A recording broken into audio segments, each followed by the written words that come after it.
Transformers One Bumblebee est déjà arrivé. Nous retrouvons donc Bumblebee dans la forme qu'il aura dans le prochain film animé Transformers le commencement, ou Transformers One dans la langue de Doug Walker. Il se présente en mode véhicule sous la forme d'une voiture cybertronienne, qui n'est pas sans rappeler la version qu'il pouvait avoir dans les jeux War for Cybertron, et la Camaro des films de Michael Bay. Un mode véhicule en soi, de forme relativement sportive et dynamique. Personnellement, j'apprécie beaucoup le fait que les roues soient intégrées à la carrosserie du véhicule. Même si on pourrait trouver dommage qu'il y ait ce trou béant entre les deux spoilers à l'arrière. Genre...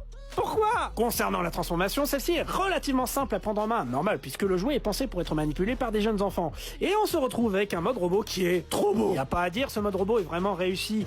On retrouve là un Bumblebee aux formes simples, fines et plates, qui le rend très agréable à prendre en main, un peu comme le studio Series Hot Rod. Il a également les articulations des figurines Generation moderne, donc autant vous dire que vous allez apprécier de lui donner des poses. Le seul véritable bémol pour moi restera quand même ce jaune un petit peu grisâtre qui essaye de reproduire l'aspect doré qu'il a dans le film. De même pour la sculpture que l'on pourrait trouver assez superficielle, mais en même temps il s'agit d'une figurine d'une gamme principale, donc c'est relativement normal. Par contre, détail très sympa, la possibilité de lui enlever son plastron pour révéler son T-Cog, objet qui a une importance capitale dans l'intrigue du film. Concernant les accessoires, on retrouve les armes de prédilection de Bumblebee, à savoir son blaster et sa lame, qui peuvent se former en une seule arme, ou se mettre sur ses deux membres. En globalité, cette figurine est une excellente surprise, elle est agréable à prendre en main et surtout est très belle. Elle sera plaire à la fois aux fans de Transformers et surtout aux plus jeunes, donc si vous avez l'occasion de la trouver, n'hésitez pas à la prendre.